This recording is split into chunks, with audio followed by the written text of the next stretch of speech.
Hi friends, welcome to கோமோஸ் life style. உங்கள் வீட்டு பாத்ரூம் குழாயில் விடாப்பிடியான உப்புக்கரை இருக்கா? இன்றைக்கான டிப்ஸ் உங்களுக்கு தாங்க. எவ்வளோ விடாப்பிடியான உப்புக்கரை இருந்தாலுமே நொடியில் நம்ம நல்லா பளிச்சுன்னு ஆக்கிடலாம். எந்த ஒரு கெமிக்கலும் இல்லாமல் வீட்டில் இருக்கிற பொருளை வச்சு நம்ம வீட்டு பாத்ரூம் குழாயை நல்லா பளிச்சுன்னு புதுசு போல் ஆக்கிடலாங்க. இன்றைக்கான டிப்ஸ் ரொம்ப யூஸ்ஃபுல்லாக இருக்கும். வீடியோவை ஸ்கிப் பண்ணாமல் பாருங்கள். வீடியோக்குள்ளே போகிறதுக்கு முன்னாடி நம்ம சேனலை ஃபஸ்ட் டைம் பார்க்குறவங்களா இருந்தால் சப்ஸ்கிரைப் பண்ணிவிட்டு பக்கத்தில் இருக்க பெல் ஐகானையும் கிளிக் பண்ணி ஆளுன்னு கொடுத்துக்கோங்க. அப்போ தான் நான் போடக்கூடிய வீடியோக்குள்ள உங்களுக்கு நோட்டிஃபிகேஷனாக வரும். வாங்க வீடியோக்குள்ளே போகலாம். ஒரு பவுல் எடுத்துருக்கிறேன். இதில் கொஞ்சமாக பேஸ்ட்டு சேர்த்துக்கலாம். நீங்கள் எந்த பேஸ்ட்டு யூஸ் பண்ணுறீங்களோ அந்த பேஸ்ட்டு சேர்த்துக்கோங்க. இந்த பேஸ்ட்டுக்கு பார்த்தீங்க அப்படின்னா எவ்வளோ விடாப்பிடியான உப்புக்கரை இருந்தாலுமே இந்த பேஸ்ட்டு நல்லா க்ளீன் பண்ணி கொடுக்குங்க. இது கூடவே ஒரு 2 ஸ்பூன் சோடா உப்பு சேர்த்துக்கிறேன். இந்த சோடா உப்புக்குமே நல்லாவே க்ளீன் பண்ணி கொடுக்கும். இப்போ இது கூட கொஞ்சமாக வினிகர் சேர்த்துக்கலாம். வினிகர் அதிகமாக சேர்த்துறாதங்க. அதிகமாக சேர்த்துட்டோம் அப்படின்னா தண்ணியாக ஆயிரும். அதனால் கொஞ்சமாக சேர்த்து மிக்ஸ் பண்ணி பாருங்கள். நமக்கு ஒரு பேஸ்ட்டு மாதிரி இது நமக்கு கிடைக்கணும். அதனால் கொஞ்சமாக சேர்த்து மிக்ஸ் பண்ணி எடுத்துக்கலாம். நல்லா கரையணும். அந்த பேஸ்ட்டு, சோடா உப்பு இது எல்லாமே இந்த வினிகர் ஊற்றி நல்லா நம்ம கரைச்சி எடுத்துக்கலாம். கொஞ்சம் திக்காக இருக்கணும், தண்ணியாக ஆகிராமல். இப்போ நான் இன்னும் கொஞ்சம் சேர்த்துக்கிறேன். ஏன்னா ரொம்ப திக்காக இருக்குது. இது பார்த்தீங்க அப்படின்னா ஒரு க்ரீம் மாதிரி நமக்கு கிடைக்கணுங்க. அந்த மாதிரி நல்லா மிக்ஸ் பண்ணி எடுத்துக்கலாம். இதை வச்சு தான் நம்ம இன்றைக்கி விடாப்பிடியான பாத்ரூமில் இருக்கிற குழாயை க்ளீன் பண்ணி எடுக்க போகிறோம். ரொம்ப ஈஸியாக செஞ்சிடலாம், கையே வலிக்காமல். இப்போ இதை நம்ம கையே விடாமல் நல்லா கலந்து எடுத்துக்கலாம். நமக்கு ஒரு க்ரீம் மாதிரி கிடைக்கும். பார்க்கும்போது பாருங்கள், நல்லா இந்த அளவுக்கு நல்லா கலந்து எடுத்துக்கோங்க. தண்ணியாக ஆக்கிடக்கூடாது. தண்ணியாக ஆயிடுச்சு அப்படின்னா நமக்கு அப்ளை பண்ணுறதுக்கு கஷ்டமாக இருக்கும். அதனால் இந்த அளவுக்கு இருக்கணுங்க. திக்காக இருந்தால் தான் நமக்கு அப்ளை பண்ண நல்லா இருக்கும். பாருங்கள், நான் நல்லா கரைச்சி எடுத்துட்டேன்.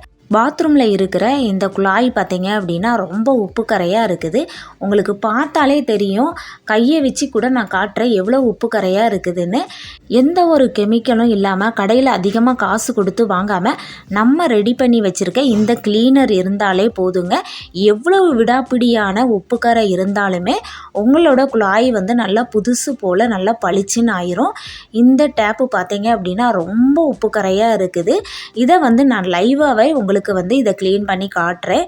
இப்போ நம்ம ரெடி பண்ணி வச்சுருக்க இந்த க்ளீனரை ஒரு ப்ரஷ் வச்சு எல்லா பக்கமும் நம்ம அப்ளை பண்ணி விட்டுக்கலாம்.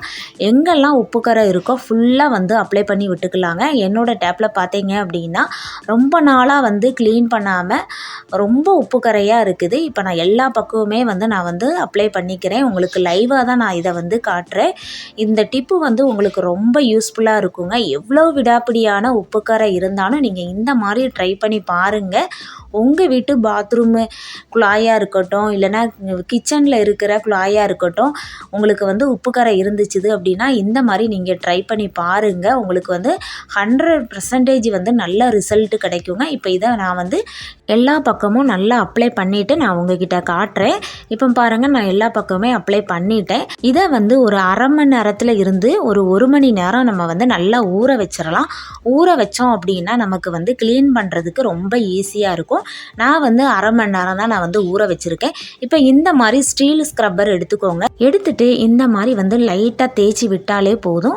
எவ்வளோ விடாப்பிடியான உப்புக்கரை இருந்தாலுமே நமக்கு நல்லா க்ளீன் பண்ணி கொடுத்துரும். உங்கள் வீட்டு கிச்சன்லேயும் இந்த மாதிரி உப்புக்கரை படிஞ்சு இருந்தது அப்படின்னா உங்களோட குழாயை இந்த மாதிரி க்ளீனர் ரெடி பண்ணி நீங்கள் ட்ரை பண்ணி பாருங்கள். நீங்கள் கடையில் அதிகமாக காசு கொடுத்து வாங்கி நீங்கள் க்ளீன் பண்ணுனா கூட இந்த மாதிரி கண்டிப்பாக க்ளீன் பண்ணி கொடுக்காதுங்க. நான் சொல்லியிருக்கேன், இந்த மாதிரி ரெடி பண்ணி க்ளீன் பண்ணி பாருங்கள். கண்டிப்பாக உங்களுக்கு நல்ல ரிசல்ட்டு கிடைக்கும். இந்த டிப்பை நீங்கள் ட்ரை பண்ணி பாருங்கள். ட்ரை பண்ணிவிட்டு எப்படி வந்ததுங்கிறதையும் மறக்காமல் கமெண்டில் சொல்லுங்கள். இப்போ நான் இந்த குழாய் ஃபுல்லாக நல்லா தேய்ச்சி விட்டுக்கிறேன். கொஞ்சமாக தண்ணியும் சேர்த்துக்கோங்க. ஏன்னா ரொம்ப காஞ்சி போயிடுச்சு அப்படின்னா கொஞ்சமாக தண்ணி விட்டு தேய்ச்சிங்க அப்படின்னா நமக்கு தேய்க்கிறதுக்கு ஈஸியாக இருக்கும். ரொம்ப தண்ணியை ஊற்றிடாதாங்க. லைட்டாக தெளித்து நீங்கள் தேய்ச்சி பாருங்கள். விடாப்பிடியான உப்புக்கரை எல்லாம் போயிடும். நான் தேய்ச்சிட்டு நான் உங்ககிட்ட தண்ணி ஊற்றி கழுவி காட்டுறேன். ஃபஸ்ட்டு இருந்ததுக்கும் இப்போ இருக்கிறதுக்கும் உங்களுக்கே வித்தியாசம் தெரியும். இன்னும் கொஞ்சமாக எனக்கு உப்புக்கரை இருக்குதுங்க. நான் ஒரு 1 மணி நேரம் ஊற வச்சுருந்தேன் அப்படின்னா வந்து நல்லா கம்ப்ளீட்டாக க்ளீன் ஆகிருக்கும். க்ளீன் பண்ணுறதுக்கு முன்னாடி டேப் எப்படி இருந்தது, இப்போ எப்படி இருக்குதுங்கிறதையும் நீங்கள் வந்து பார்த்துருப்பீங்க. பாருங்கள், நல்லாவே க்ளீன் பண்ணி கொடுத்துருக்குது. நீங்களும் இந்த மாதிரி வந்து உங்கள் வீட்டு பாத்ரூமில் விடாப்பிடியான உப்புக்காரை படிஞ்சிருந்தது அப்படின்னா உங்கள் குழாயை இந்த மாதிரி க்ளீன் பண்ணி பாருங்கள். நம்ம அதிகமாக காசு கொடுத்துலாம் வாங்கவே வேண்டாங்க. நம்ம வீட்டில் இருக்கிற பொருளை வச்சு நம்ம வீட்டு டேப்பை நல்லா புதுசு போல் ஆக்கிடலாம். கண்டிப்பாக ட்ரை பண்ணி பாருங்கள். இந்த டிப்பு வந்து உங்களுக்கு ரொம்பவே யூஸ்ஃபுல்லாக இருக்கும். இன்றைக்கி பார்த்தா இந்த டிப்பு வந்து உங்களுக்கு ரொம்ப யூஸ்ஃபுல்லாக இருந்திருக்கும்னு நினைக்கிறேன். கண்டிப்பாக ட்ரை பண்ணி பாருங்கள். பார்த்துட்டு எப்படி வந்ததுங்கிறதையும் சொல்லுங்கள். இன்றைக்கான இந்த வீடியோ உங்களுக்கு ரொம்ப பிடிச்சிருந்தது அப்படின்னா லைக் பண்ணுங்கள். உங்கள் ஃப்ரெண்ட்ஸ் அண்ட் ஃபேமிலிக்கு ஷேர் பண்ணுங்கள். மறக்காமல் சப்ஸ்கிரைப் பண்ணுங்கள். பக்கத்தில் இருக்க பெல் ஐகானையும் கிளிக் பண்ணி ஆளுன்னு கொடுத்துக்கோங்க. அப்போ தான் நான் போடக்கூடிய வீடியோக்கள் உங்களுக்கு நோட்டிஃபிகேஷனாக வரும். தேங்க்ஸ் ஃபார் வாட்சிங்.